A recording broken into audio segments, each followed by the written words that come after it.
consuming words in the way that de Pool suggests.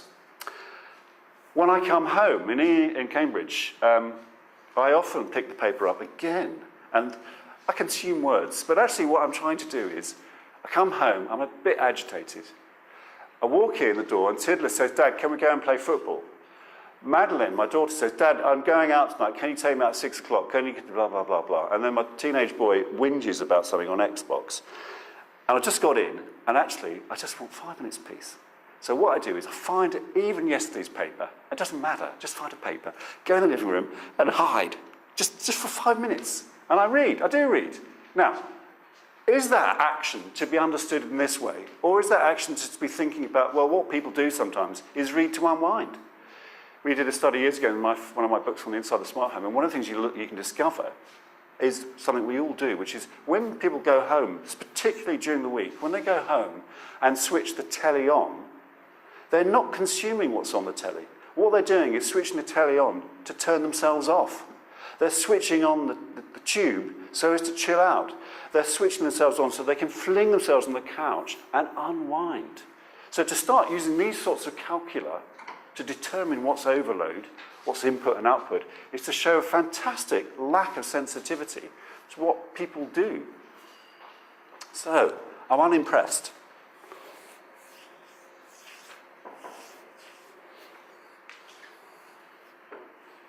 What time do you want me to finish? What, I've got another 45 minutes. I don't think they will want me to talk another 40 minutes. Okay, right. So what I've been doing is I've been ambling around here, and I've actually been ambling around the problem. So what I've been trying to set up, and don't forget my opening remarks, and for those of you who've ambled in a little bit late, my opening remarks were a preface saying my purpose is to torment you, is to make you think, and not necessarily give you straightforward answers. So I've deliberately chosen a procedure where I come up with different solutions, different approaches, and then say, no, that's no good. And I'm not necessarily going to come up with one that is. Okay? So how do we approach the problem? Okay. I've alluded to the idea that maybe we need to understand what human doings are. If you look in the communications sort of literature, if you look at this fellow here, Clay Shirky, he's the dude on social networking. Right, what's he going to tell you? Is he going to tell you something about human nature? Surely it's what people are that tells you why they might want to express and keep in touch, that might tell you why they write a letter, that might tell you why they want to blog. Well, he says, and this is not in his latest book, but the previous book, his definition of humanness is this, that humans are vain, they like to post content, say, on Wikipedia because they like everyone to know that they know. They're convivial, in other words, they like to listen, they like to post, they like to be sociable. And they also like to be virtuous. In other words, sometimes they post content, sometimes they communicate, because they want to show that they love others. Well, all of us suffer from that, right? But is that all we are? Vain, convivial, seeking of others, occasionally virtuous? Seems rather pallid. Now, in science, in the stuff that a lot of you have been taught, many of you will have been taught science, the social sciences, but perhaps more the psychological sciences, and the move towards the hard sciences. They say answers, when the question has to do with people, turn around the model of the person. And the person, as it were, is normally rendered as a machine. Here's a glorious image of a machine. And now I want to get my video going. You might have to help me here.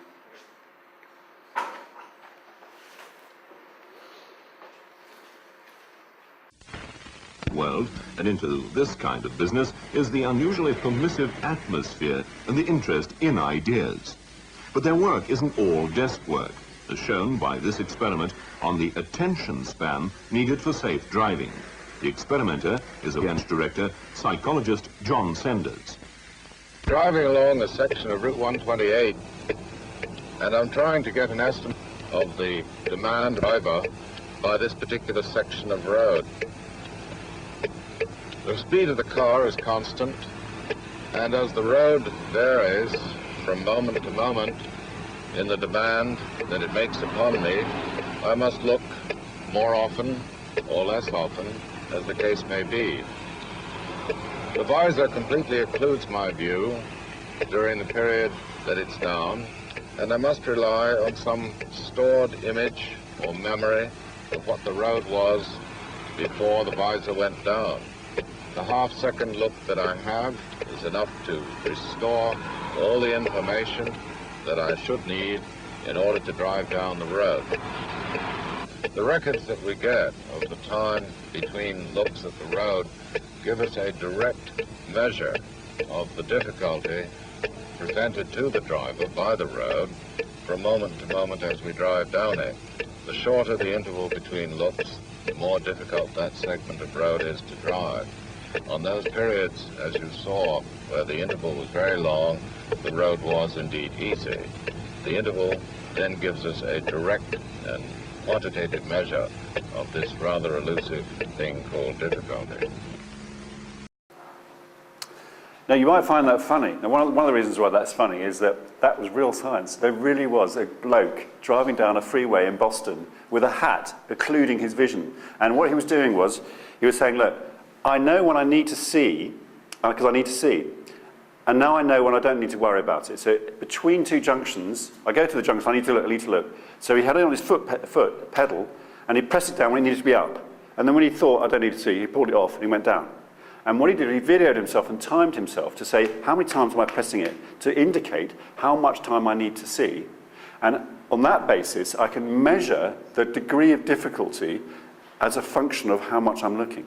Now, that particular technique is canonical in human factors, canonical in a lot of psychology, which looks at the person as an information processor. That was visual processing, and that information has become standard, a basis for how you design road traffic systems, for example, how you design train systems and signaling systems.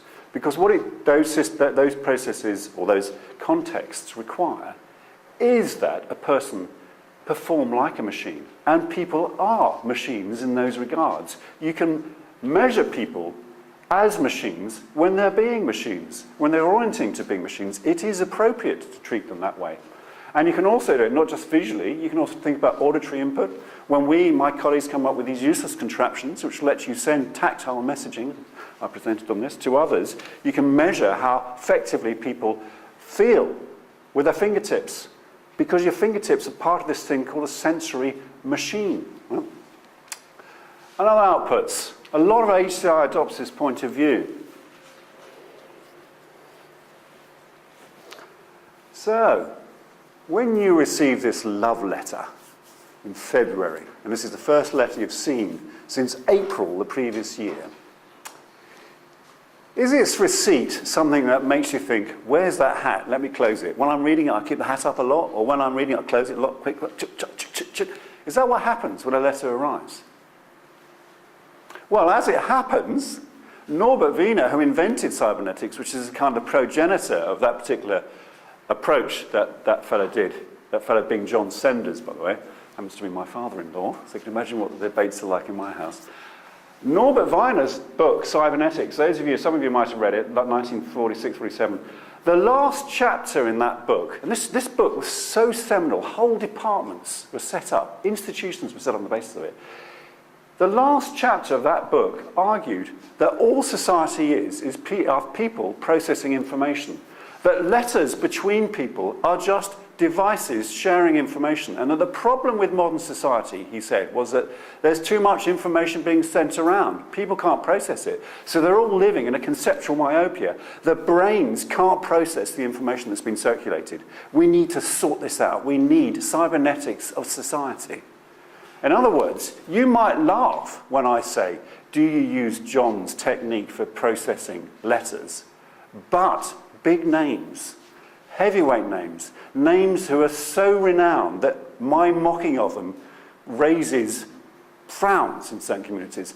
They argued that receiving a letter, receiving an email, sending a text, I love you, is just like John's processing of visual cues going down the motorway. Right, so one approach could be to say, define the human. Well, maybe another approach. Why don't we define what communication is? How easy is that? The philosopher Locke in the 18th century, came up with this great title called the Telementation Thesis. And his thesis was that communication is as follows. I'm here, and in this thing called my bonce, there's stuff. And there's a dude over here who's got a head that's empty. So what the problem is, I need to telementate my stuff and put it in there. It's this. It's these two dudes who've got things inside their brains. You need to, as it were, teleport it one from another. When I gossip, sometimes I do have stuff that I want to put in someone else's mind. But is communication always about that? Oh, I'm not sure. Some people have thought that communication is a kind of it's like a skeptic's problem. In other words, I'm here and I'm worried about something. I need to communicate, and I send out this missive, and others receive it, and they have to decode it. Oh, that's what he means. So what communication ends up being is a kind of people trying to fabricate an understanding of the others. Behaviorists kind of think that this is the problem of people, that you only have external behavior, but really they're on the inside. And the problem is how you get the inside out. How do you find out what's going on the inside? It's a kind of problem to be solved. Blimey. My daughter says that I'm a problem. I sometimes think my daughter is a problem. But if I said to my wife, I have no idea what you're thinking, I'd probably get a smack. And she's right. Because for many of the things we do, I don't have this problem. We don't have this problem. Occasionally, I do wonder what someone's doing. But most often, it doesn't cross my mind. I don't communicate with these things as a motivation all the time. So, what about another one? Some people think communication is bound up with language, and there's a difference between language in the kind of essential bit and language we use. People communicate through English to a Frenchman. And the problem is he speaks French and I speak English. So we need to have a universal language. If we can understand the universal language, we can understand what it is that people are communicating. So you get people, for example, talking about true meaning, true communication. I can't remember the name of the book, which just come out from a guy at MIT, who says that speech, the written word, occlude the true communication that's going on somehow animalistically, physiologically, that communicates between people. I mean, it distracts us from the real thing, that is communication. Right. I think, and this is what I want to suggest now, is that we might relax. Just think about why we talk. And when we talk, think about, well, actually, I talk for lots of reasons. Well, why do we talk? Why do we communicate? Locke was right. When I teach people things, sometimes I do have stuff I want them to have. I do want to get it from in here into there, and then I do want them to show to someone else that they've got it and they've shared it for us. Sometimes I do that. Sometimes I gossip. Sometimes I share with colleagues information about a book that I think is fantastic, like this particular one on WebSpeak, for example. So I do share things. I said I'm vain. I ask people and talk to them and to see if they've read any of my books. I do. I find out. I want to know whether they care for me, right? I'm communicating, and my motive is, do they know anything about me? Sometimes I listen. I listen to my teenage boy, Oliver. I'm a dad. I have difficulty with teenage boys. I'm trying to be courteous, but he just grunts and he groans and he says weird stuff about these hideous games. But he's my boy. I love him, so I'm courteous. And then sometimes I try and entertain. I'm actually talking to you now. I'm communicating. I'm trying to entertain you. I'm not going to succeed at this, but when I was at university, I used to imagine entrancing the opposite sex. I would fantasize about how I might do it. What acts of communication would let me do it? And then sometimes I'm obliged to. I sit in meetings as a manager, and it comes to be my turn to say something. If I say nothing, that's a big black mark.